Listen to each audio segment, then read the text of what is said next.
Hello there everyone, it's Cassie. Welcome back for another Trinity Stamps video, and today is my first one of the new year 2026. So let's talk about what we're using today. I'm using an older set. This is the T-riffic Dinos. I love this set. I've loved it since the beginning. So many cute images with some adorable punny sentiments. And then we're going to bring in the Simply Sentimental Hugs. It's another one that was previously released, but I love this one as well. There's also the matching dies that you can get separately, and it's got some great sentiments to go along with it for hugs and hug. It's just a great set. Y'all know how I feel about those Simply Sentimentals. So I do have 3 cards for you. I'm only going to show you making the one because the process is the same for all of them. But I've started with a piece of 4 1/4 by 5.5 inch mixed media paper. And the reason I've chosen mixed media paper is because I do want to do a lot of fun things to this background. And so I've just grabbed a piece of mint tape for my fingers so that I don't get too many fingerprints on that. And I've grabbed my blending buddy, and we're using 3 different inks. That first one was called High Tide. This next one is called Tropical Tango. I'm going with a bluish teal theme for this background in particular, but the other 2 cards are different colors. We've got an orange and pink and then also a green one. And I think they just together just turned out into a very fun set of cards. But this next color is called Loch Ness. And I'm trying not to add too much of that because I don't want this background to get too dark. But we're going to go back and forth between these colors. And you might look at this and think, well, that background looks not great. And it isn't going to look great until we start doing extra things to it. So stick with the process when you're making a background. Sometimes it doesn't always look exactly how you'd like it to look. In fact, I think this looks pretty terrible right now. But like I said, we're doing more to it. So trust the process. I'll bring in some more of that Loch Ness, trying to come in lightly with that. And we're going to clean up our background after we spritz a little bit of water on that. I'm spritzing it into my hand and then sprinkling it on so that I don't get big sprays of it. And I love how this looks. So this only works with reactive inks. The inks I've used are reactive. And then I want to bring in a high gloss spray. This is actually an acrylic spray. And the reason I chose acrylic is because that's going to sit on top of that and it's going to dry a little bit quicker and has a better chance of not picking up too much of that color underneath. And that color was called Marine. It's a Dino color. I'm going to clean up my mess. We're going to hit that with our heat tool just to make sure that's nice and dry. And then I'll bring in one more of those colors. This one is the white, and I use this a lot. This is just a staple in my craft room. Love to splatter some white all over a background. And again, it dries quickly and it doesn't pick up much of the color underneath, especially when you're using reactive inks. That can be a problem. So we'll clean up our mess and we're going to set this off to the side to dry, but take a look at it first. Now that background looks really cool. The next thing I want to do is stamp out my images. So I've put my piece of cardstock into my Mini Misty, and I'm going to go ahead and just stamp all 3 of the images I plan to use on the 3 different cards. But we're just going to use one of these images, but I'll go ahead and stamp them all out. I'm going to use some Simon Hurley Create Black Widow Stellar ink. It is Copic friendly, which is great. And the paper I'm stamping it down onto is Copic friendly as well, or alcohol marker friendly, because I'm actually going to be using some Olo markers. So I've stamped that down, and now we can bring in our colors. I'm only going to show you the coloring of the one image. So we're going to color this little guy. He's going to be the image on the main card that we're making together. And he's so stinking cute. I love all the images in this set, and I think the reason I like the set so much is because there are several different images. So you have lots of options, and like I said, some really cute puns are in this set. I don't have all of the Olo markers, so we're going to do our best to blend this out. I'll show you some tips and tricks and techniques to, if you have colors that are very different, like that is a YG 2.5 and a YG 8.7, so those are very far on that spectrum of colors. So I'm doing my best to blend those out, but you can also do a technique called tip to tip. So you use your lighter color, you grab a little bit of the darker color, and then you can go right to your paper, and that's helpful, especially when your color selection might be a little bit limited like mine is. My husband did give me the go-ahead to get more of the colors. However, you know, life happens. We move all the time, and that takes money too. So the markers have gone on the back burner. All right, so now I'm moving on to the balloons. It's been a hot minute since I have colored some balloons. So I'm trying to add an area where there would be a light, like, you know, your reflection on a balloon. And I don't know that I'm being super successful here, but I'm going to use a white gel pen to fix it the best I can.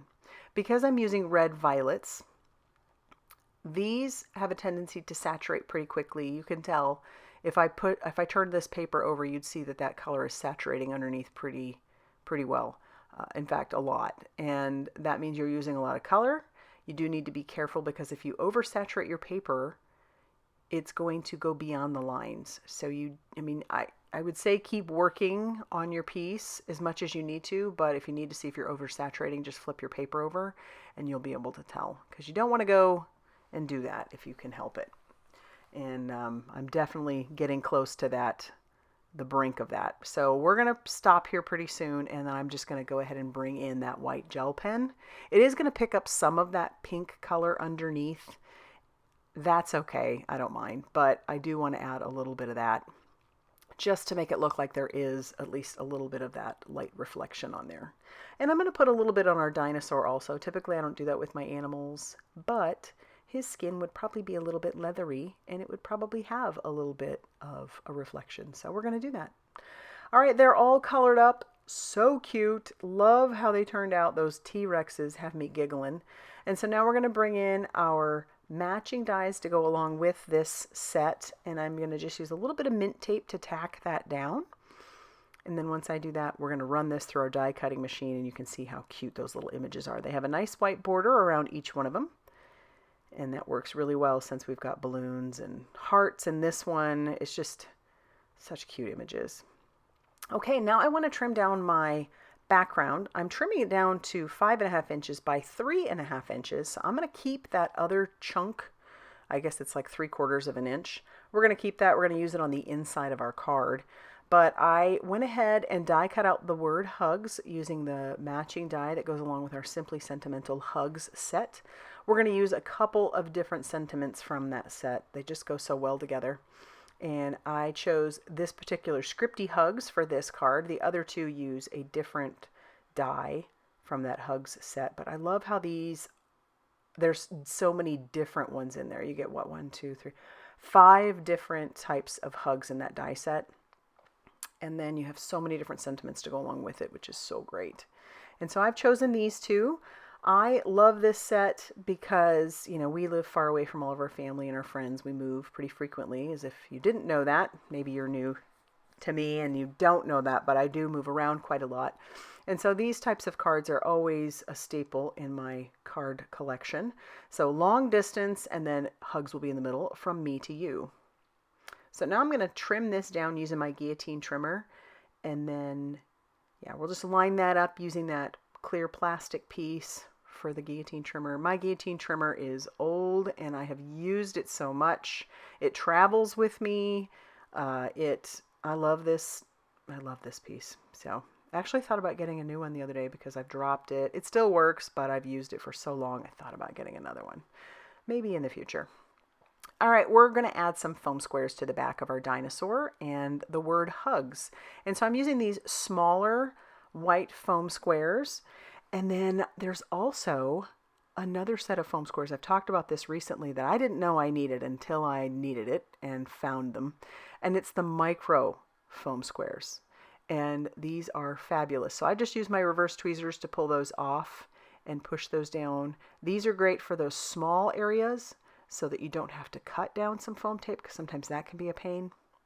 And now we're going to adhere these down to the front of our card. I'll peel off that release paper. Our little dinosaur is going to go in the upper center.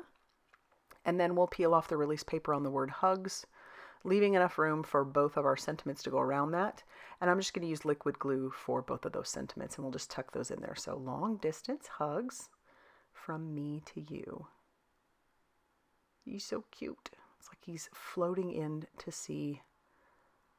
I love it. And then we'll just use a liquid glue to adhere down our panel to our card base.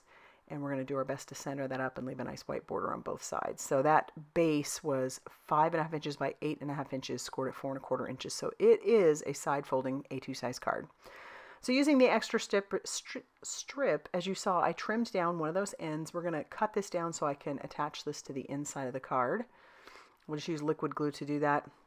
I'm going to put it in the upper portion of our card because I'm going to stamp our dinosaur on the inside, along with another sentiment. That sentiment's going to say, "You make my heart soar," which goes so perfectly with our cute little image. I'm going to ink him up using some pink ink, and we'll stamp him down on the inside of the card. So now the outside matches the inside.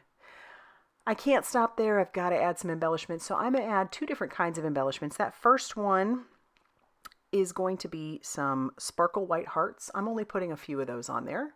And the glue I'm using is white, but it will dry clear, so you won't see it once it's dried. And then I do bring in another set of embellishments. These are the clear Twinkle Rhinestones, and I go ham with these. I add them all over the place.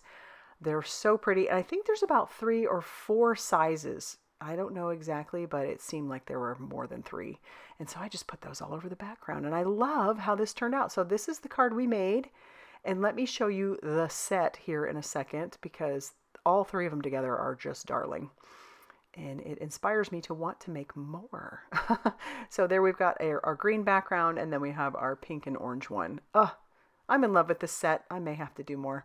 I hope you like it too. If you do, hit that like button. Definitely consider subscribing if you haven't already done so. Huge thank you to those of you who stuck with me through 2025 and are going to hopefully see me through 2026. I hope you like what you're seeing here, and yeah, thank you. So please come back for more, and I will see you very soon in another video. Bye, everybody.